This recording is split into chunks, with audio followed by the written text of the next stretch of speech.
All right. Today I have a daunting task of removing the subframe, or the K member as it's called. What's the difference between subframe and a K member? Well, I don't know.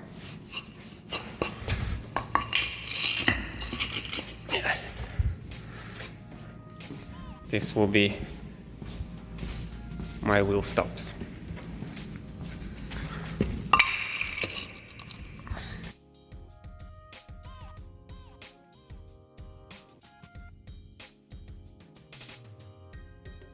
Alright, so I've raised the car up.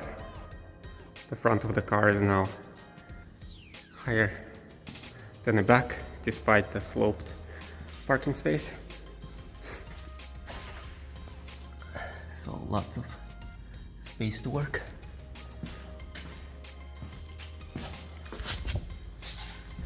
Couldn't find an easy place to place the jacks and to jack up the car, but this is an alright place to place the jack stand under the frame rails. It's actually not so easy to see where is the frame on this side. On the other side it's more obvious.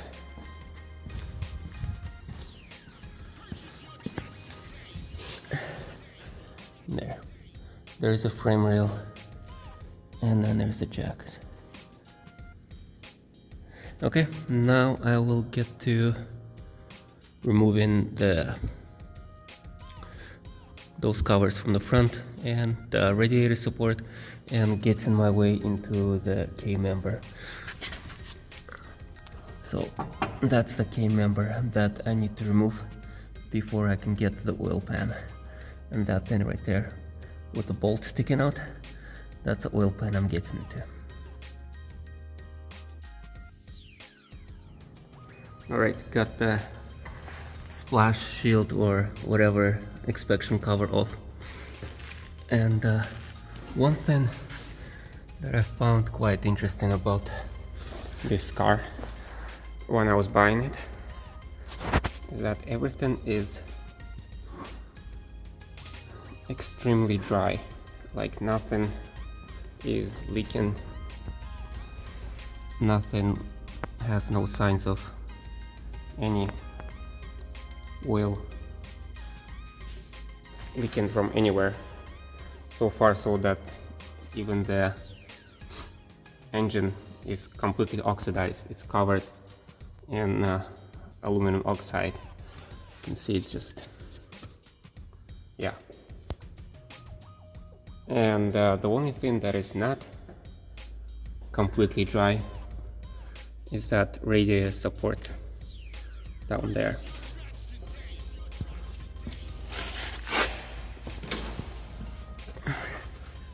So as I took the cover off, this is the only thing that is greasy, and I really wonder why, because it is behind the cover, so it's not getting all this dirt from the road.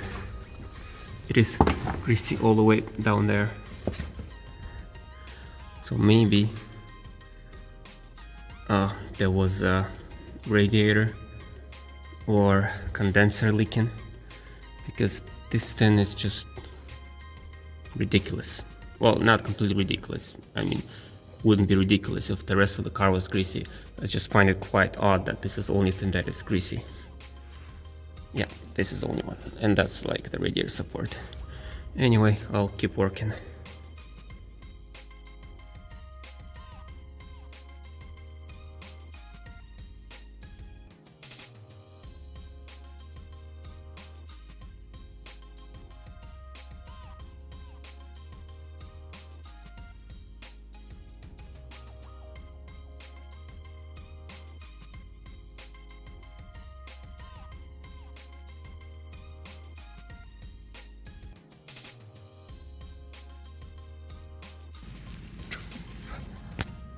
Almost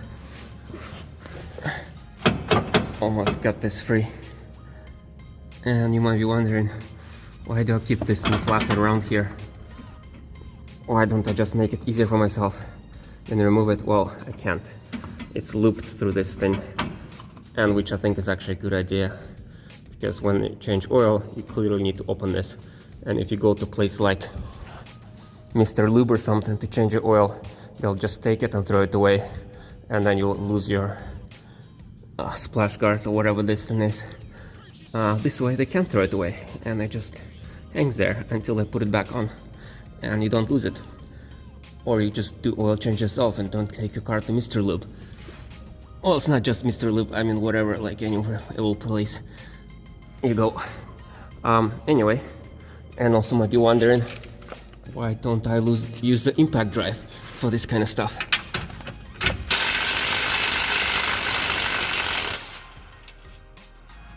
Well, because it's loud, and I'm in a parking space, and it's not allowed to work on your cars in a strata.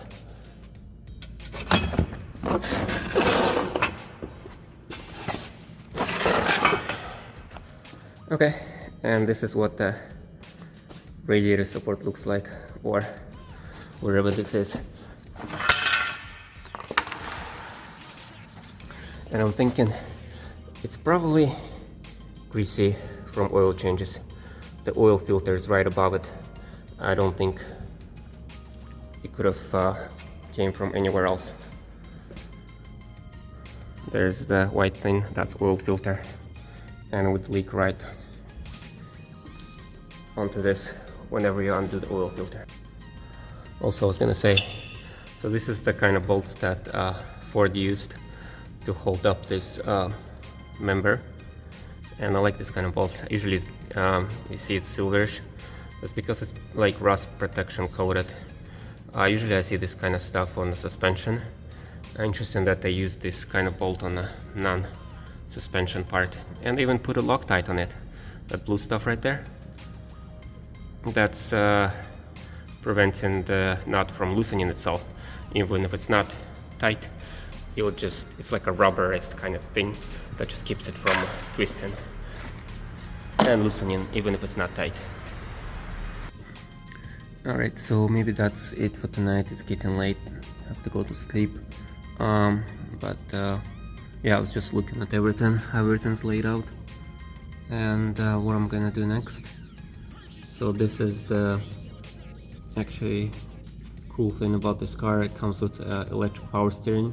Well, not sure how common it is on newer cars, but I like it because electric stuff doesn't leak. There's nothing here to leak, and it works.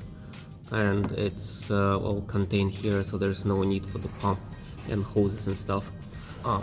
But it's connected to the K-member, so I'll have to disconnect it and move it down altogether. That means I'll have to disconnect also the steering wheel too. Next thing I will also do, I want to remove this bar next. It's not really necessary to remove, it's attached to the K-member, it can come together with the K-member. But the reason I want to remove it is so I can put the jack stand closer to where the transmission meets the engine.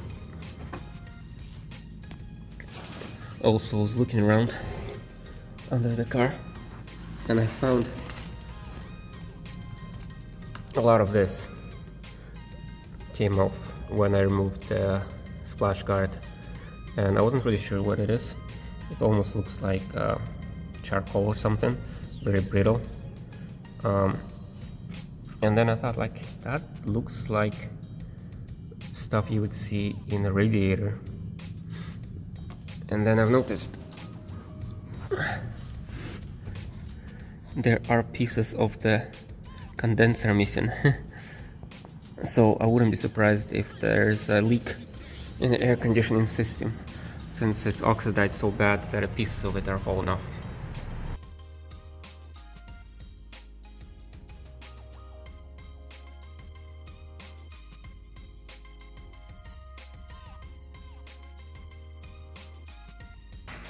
So I've finished removing this cross member. So next I can put a jack stand here, right before the engine. This is the engine oil pan, this is transmission, so I'm gonna put the jack stand here. But before I put a jack stand there, I wanna see if I can raise the engine from this point. And to do that, I'll need to loosen the motor mounts.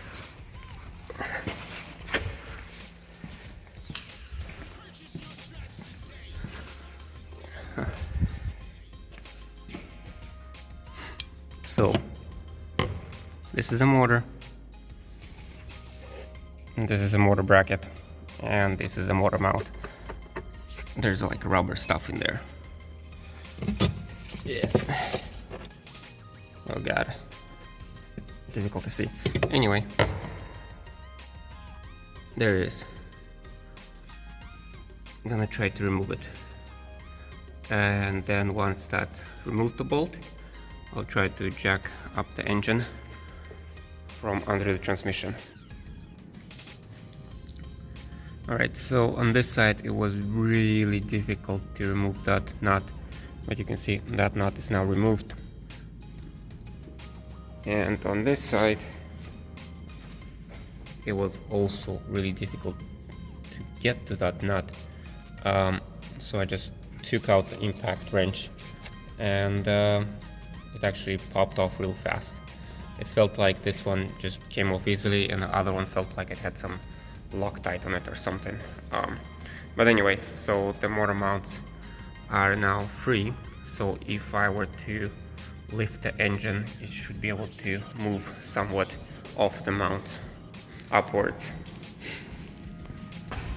Of course, the engine is still supported by the transmission mount. Transmission mount is not going to allow it to move too far, but I just want to see if I'm able to support the weight, or support the weight of the engine before I put the jack stands, or before I start dropping the frame. Anyway, we'll just get to it.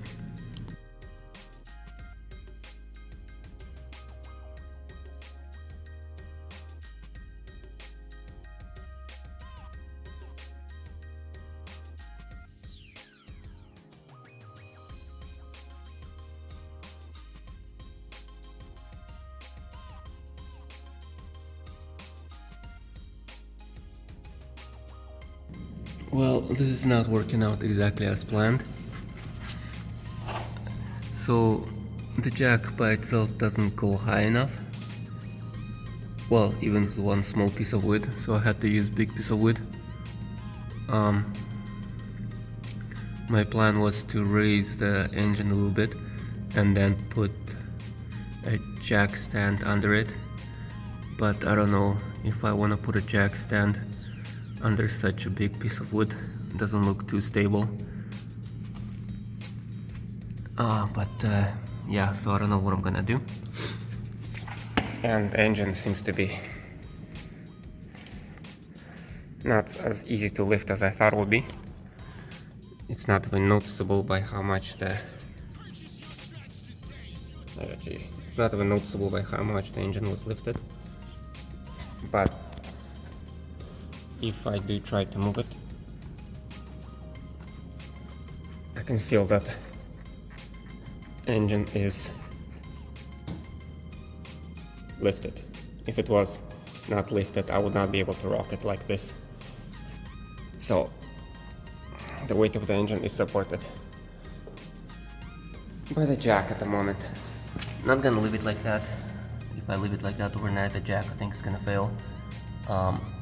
So I think I'll just lower it back to the subframe.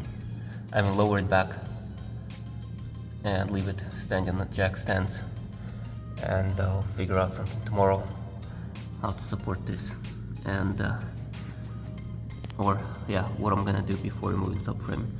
I mean, in theory, all I need to do is just leave a jack stand under there. I don't even need to lift the engine beyond where it's sitting at from stock. I could just put a piece of board with the jack stand and let it lower itself onto the jack stand as I drop the K member but I just thought it would be better to lift it a little bit before I start dropping the K-member. Anyway, that's it for tonight. Alright, next thing I'm gonna do is drain the oil. And you might be thinking, shouldn't this be like the first thing I've done? Well, the reason I didn't do it before is because I wasn't committed. I didn't know if I will be able to do this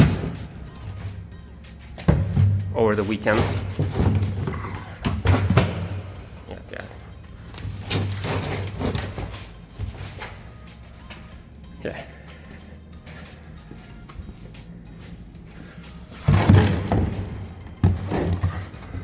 That's where I'm gonna drain the oil.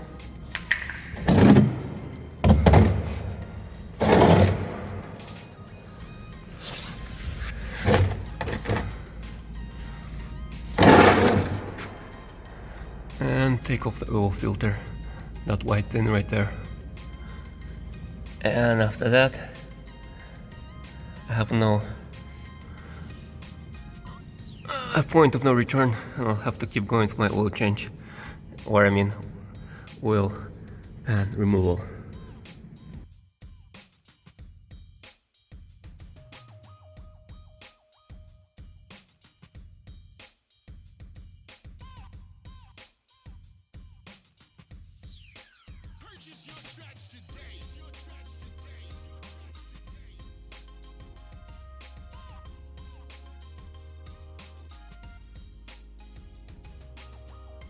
So this oil filter was real difficult to remove. As you can see, this filter got deformed by this clamping oil filter tool. The more torque you apply, the more it crushes the filter. I mean, it doesn't matter if it's crushed, whatever, it's going to be removed anyway. But you can see that, I mean, usually filters don't get crushed that much when I remove them, but that's how much torque needs to be applied to get this filter off, because this cap was spinning through, and I thought that's kind of weird. And then also when I removed it and I compared with the new filter, I thought it's also weird that it's smaller. Is it because the Module 1 is extended range? Well, no. Also, module filter fits perfectly fine in this oil removal tool. So this filter is clearly not the same spec for this engine, and I'm pretty sure it's a wrong filter for this engine.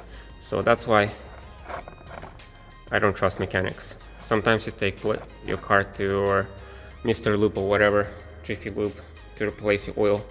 Like, what if they don't have oil filter in it? Are they gonna tell you they don't have oil filter in it? Or are they just gonna put whatever they have on stock that fits? I think maybe that's what happened. And yeah, I don't know. I'm not saying this is for sure wrong filter, but I'll look up the number and I check if this is actually a filter that is made for this engine or not. And now I will keep going with the cross member removal.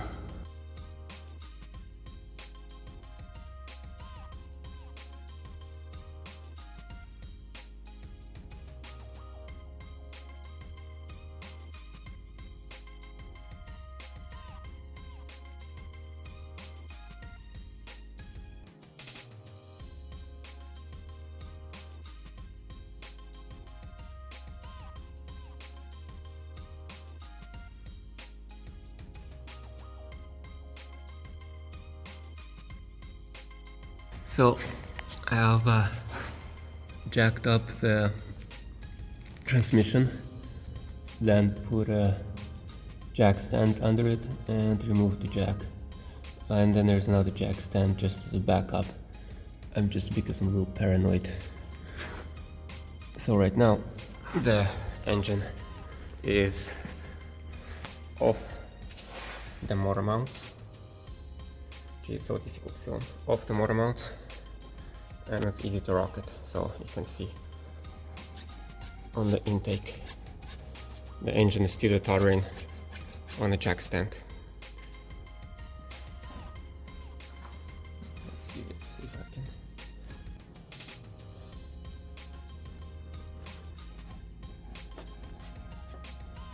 Yeah, not easy to film, but anyway, the engine is off the motor mount. So now I'm gonna start removing the K-member, hopefully. So getting to those K-member bolts is really difficult. I found out while the tires are still attached. So I realized it's better to remove tires or remove the wheels, and then it'll be easier to get to those two bolts.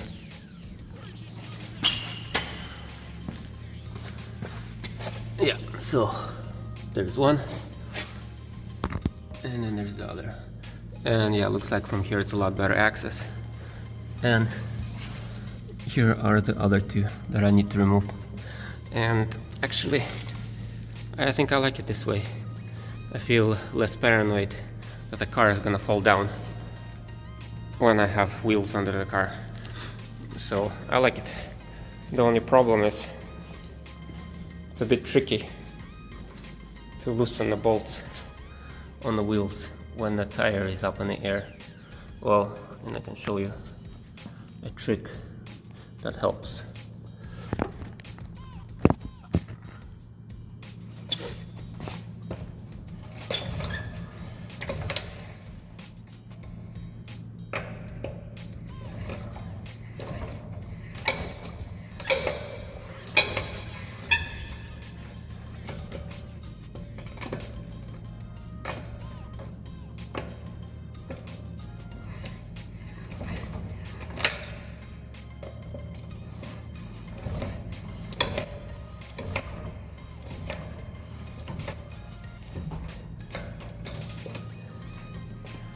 Yeah, so basically use the momentum of the wheel to break the nuts loose.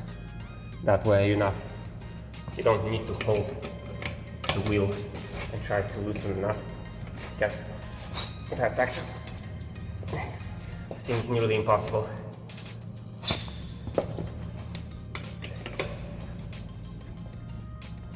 Yeah, but if you spin it up, that works. Anyway, I'll keep working, removing the wheels.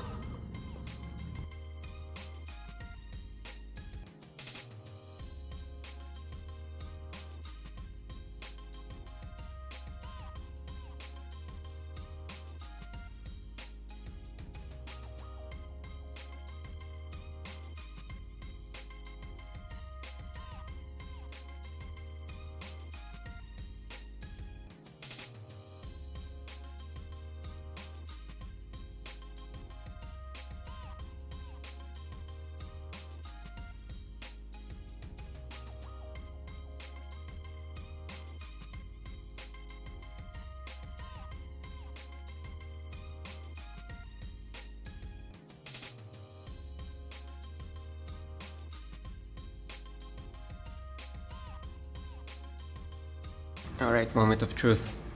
I've removed those subframe bolts from here, and here, as you can see, it's already hanging. Now the K-member is supported by that jack down there.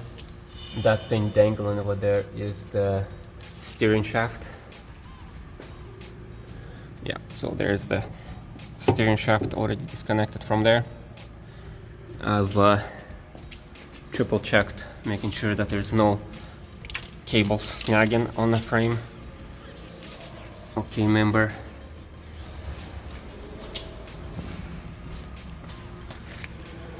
And let's see what's gonna happen. It could be quite dramatic.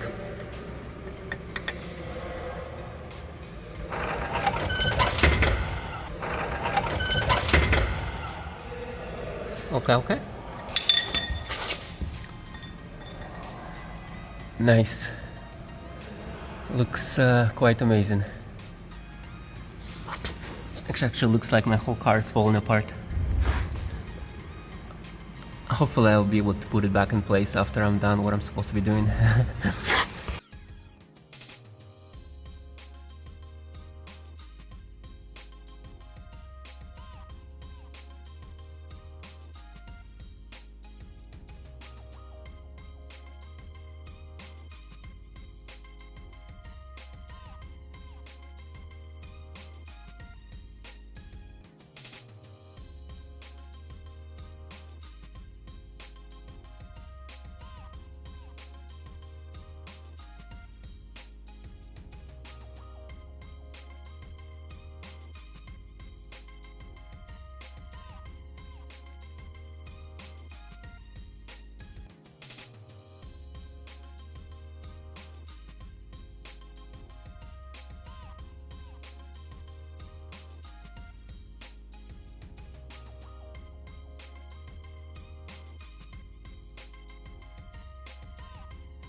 Alright, so I've got all 17 bolts out of the oil pan. Actually, I don't know if there's 17. I'm just guesstimating. I think it was like something like 17. So there's the oil pan with all the bolts. I think all of the bolts removed. And then while I was doing it, I was thinking, like, how am I gonna remove this? Because it's pretty much sealed with RTV. Well, I've noticed there are actually pry points like there for something to be jammed in there and pried off, I guess. I have to be careful though, because it's aluminum. It's not gonna flex, it's gonna crack. So there's another pry point over there. And I think there might be a third one on the other side.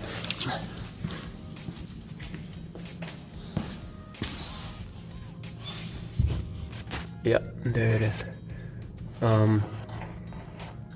Yeah, not sure what can I use to pry it off, but let's start with the screwdriver.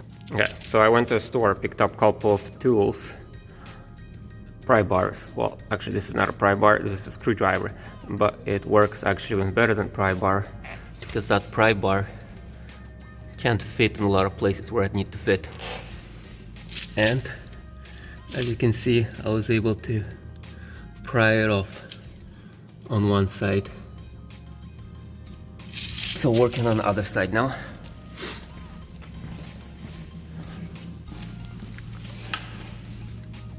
So yeah, this is awkward. There we go. This pry bar fits in there, or I mean screwdriver. Also, what else fits in there?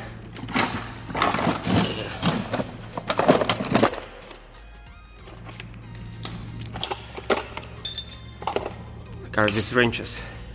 I think the wrenches actually fit even better.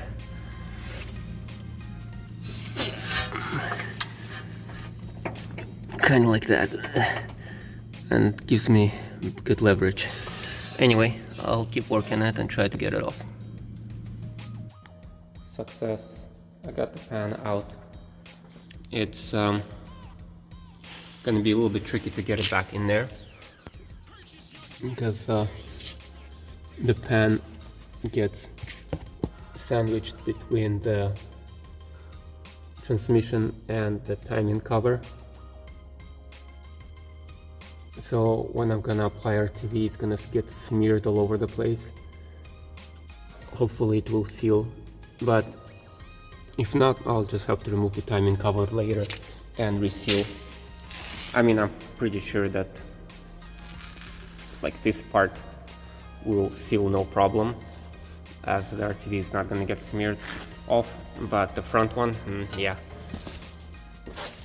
The front I'm not so sure, because the timing cover just gonna smear it off as I'm installing it. So we'll see how that turns out. But yeah, that's gonna be it for today. I'm gonna go to sleep, and then tomorrow after work, planning to drill out the oil return lines, fitting in here and in here. Yep, one for each side. Alright, that's it. Laters. Go. And this is what my workshop looks like.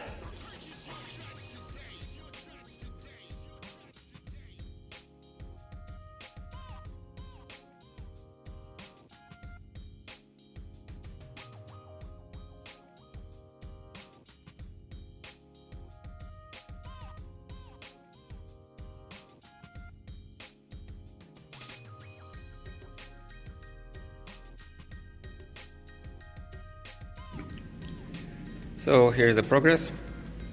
I've drilled and tapped 2 holes. Tapping wasn't part of the plan. It was just kind of nice to have type of idea. So I was perfectly happy with just drilling out the hole and securing it from the other side with a nut. But I decided to see if I can thread this in, and it turns out that you can. I drilled out a hole to 5/8. It's just barely enough to squeeze it in and start threading it, and with enough persuasion you can actually thread it in. Back it, have to do it slowly, back it out multiple times. It's difficult to line it up to make sure it's straight. The threads are not very deep, but I'm totally fine with that, because I was actually kind of worried with the thermal expansion ratio of brass versus aluminum. Like, if it's too tight, what if brass expands and makes aluminum crack? But because the threads aren't not so deep, this actually makes it more forgiving, I believe. So instead of JB weld, I might even use like RTV in here, because RTV is probably gonna, well, RTV is made for sealing surfaces, so it might be better and might be easier to, and yeah, of course it'll be easier to remove later if I want to. Yeah, oh yeah, so how, in case anybody wants to try this themselves, what I used is, I used a 6mm bit and a long socket, long 18 socket, to be able to like hold it well and apply a lot of pressure, trying to align the tool. Align the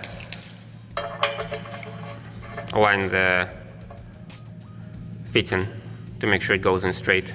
I mean, if you don't care about going in straight, it probably doesn't really matter because it's going to be sealed anyway, but I'm kind of OCD about this.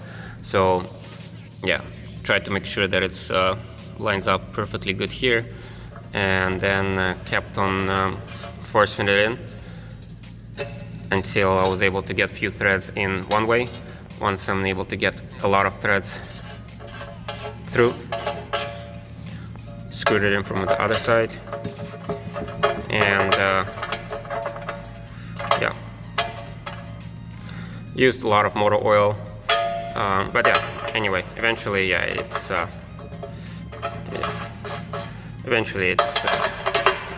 threads in. Next thing I'm gonna do, I'm gonna turn this fitting into a couple of nuts. Can I see this? Okay, there you go. There's 3 of them. Oh, that's because this piece is kind of annoying. I thought the threads would be too long, so I cut it into 3 pieces. Yep. Next thing is gotta work these threads in. For some reason, whenever I try to use these NPT threads, they will never go all the way in. Yeah, let's see here. They start out easy and fine, and then they get more and more progressively more difficult, and up to about there you can work it in, and it takes a lot of force try to get it all the way in. So I'm gonna use this breaker bars and try to work the threads before I put it to the oil pan.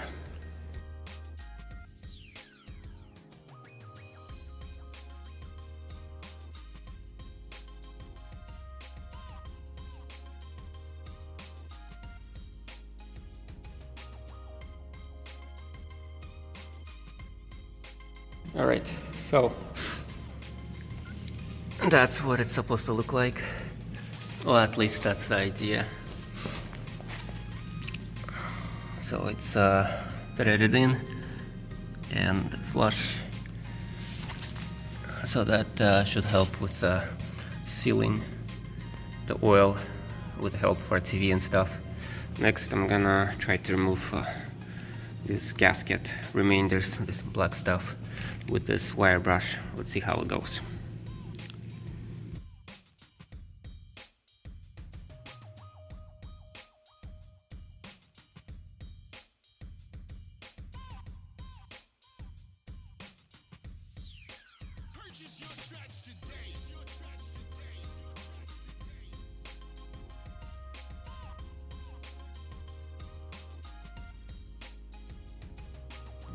Alright, so this is like day 10 or something. It's been a long time. So I've cleaned up the surface. Oh gee, oil some leaked, so we'll have to clean it up again. Yeah, basically the surface has to be clean of the old gasket and clean of oil. And that part was really difficult to clean because it's kind of like... Anyway, it's a weird shape.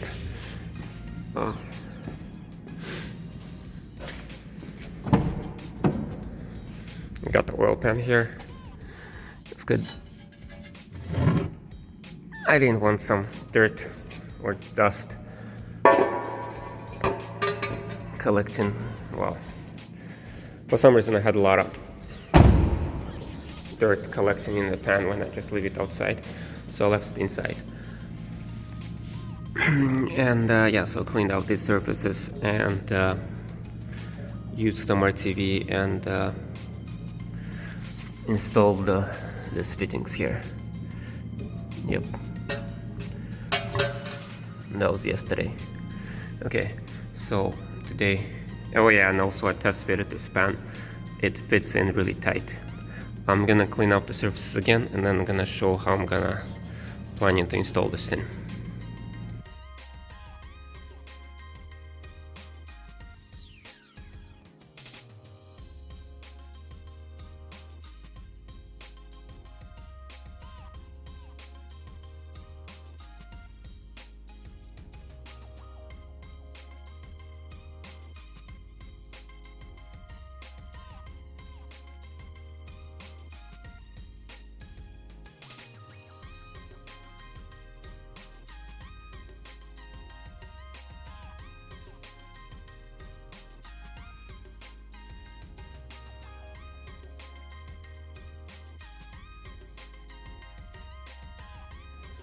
So I've applied RTV to the front of the engine and applied RTV to the oil pan.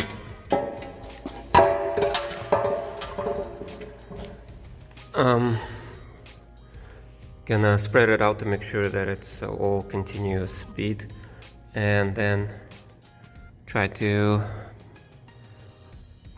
pack it in there and see how it fits.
the oil pan is in and torqued and stuff. It was there, yeah. And I have the caps for the fitting, so it's capped off right now. It was quite a process. Not sure it will be visible on a time lapse, but the oil pan did not want to go into place. Like I said, like the oil pan is kind of it's a very tight spot between front chain cover and the transmission, so it would just not go into place. I even had to use like a jack under the oil pan to force it into place. It was like binding up and just not going in. Eventually I got it close enough to where I was able to put one bolt into the oil pan, and I used that bolt to pull it into place. So, and I have no confidence in that seal of the front timing cover seal against the oil pan, because it feels like all that RTV was just scraped off.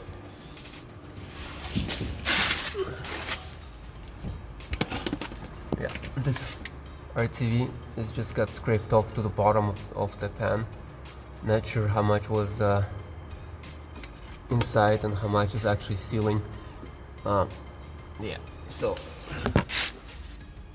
kind of preparing myself mentally for when I have to remove the timing cover and reseal it. I actually had an idea to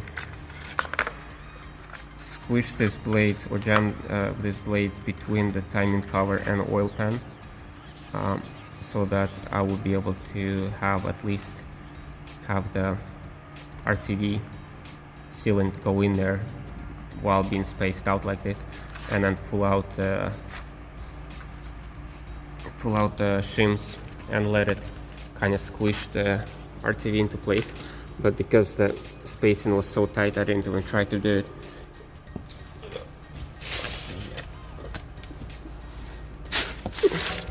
So my idea was to use the blades here as I push the timing cover in, or as I push the oil pan in, so that way at least the sealant has some space to travel upwards without being scraped off.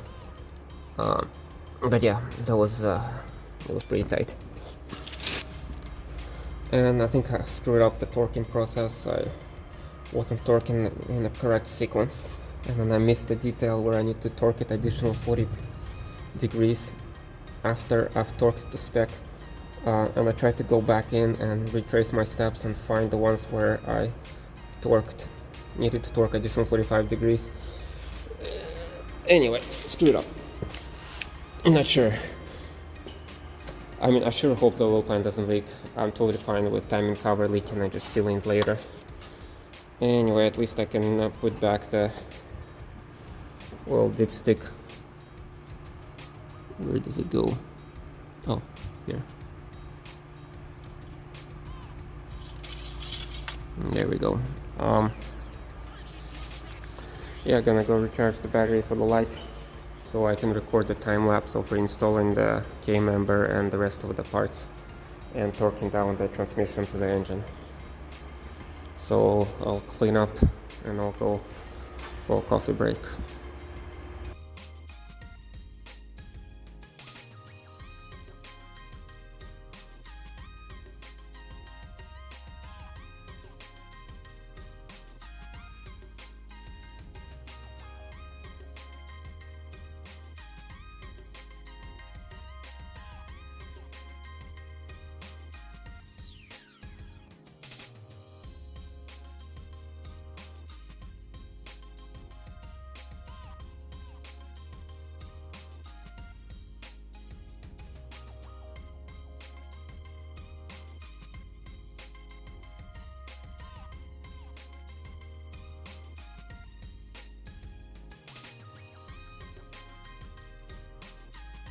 Okay, was able to put the subframe or the K-member where it's supposed to go. It was actually more difficult than I thought. My idea was to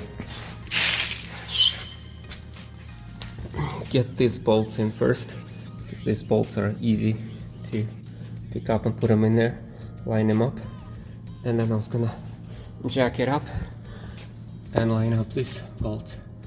But these bolts are impossible to line up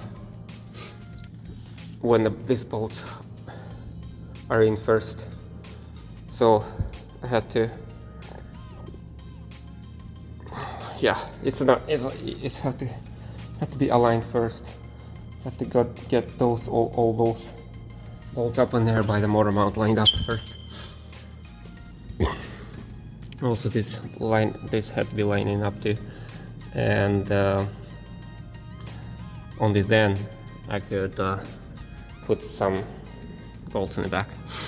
Anyway, so at this stage it is possible to plug in the steering shaft.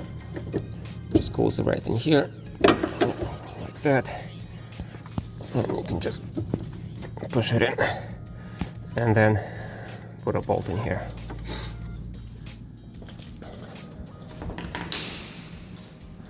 So yeah, at this stage I'm pretty much all the way.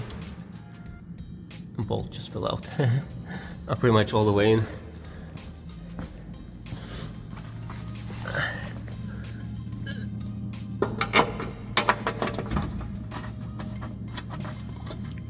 So I can start tightening all these bolts now.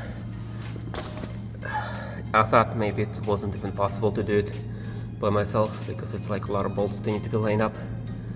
But looks like I was able to do it. Maybe I just got lucky.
Okay, so car is back in one piece, and off the jack stands, cleared out the spider webs from my door, filled the car with oil,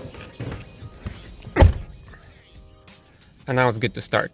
Now here's the thing I wanted to learn or find out how to do before I started the car, is how to prime the oil system in the car, as I have drained the pan and changed the oil filter, and the car was sitting for a long while with all the oil draining out of it, and I wanted to find out how to do it. And there was a trick that I read about, not sure if it's gonna work, but it involves holding the gas pedal as I crank the engine to start.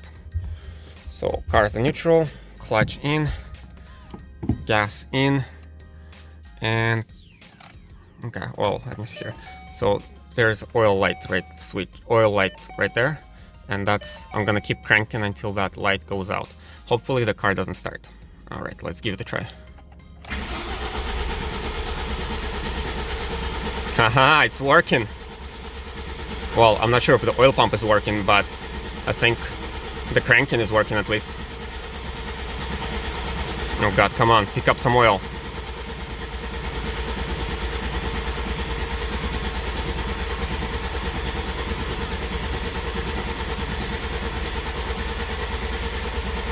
There you go. Haha, it worked. Okay, and now I'm gonna start. Haha! Alright, so yeah, that's it. The next time we do oil change, I'm gonna do this every time. The reason for that is that when you're turning over with the starter, there's no load on a piston rings, there's no load on wrist pins, no load on the bearings. All it is just the starter. Also, starter RPM is very low, a lot lower than idle RPM. So it's and oil viscosity is very thick, so it even at low RPM it's able to actually suck in enough oil for all that stuff. So yeah, it's better to prime your system on a starter without starting the engine, and after it's primed you can go ahead and start it. And the reason why I started the car is because actually tomorrow they're gonna clean the parking lot, they're gonna pressure wash it, and I'm just in time gonna move the car out of the way so they can clean it. Alright, and this might be the end of this video if I ever get around to editing it.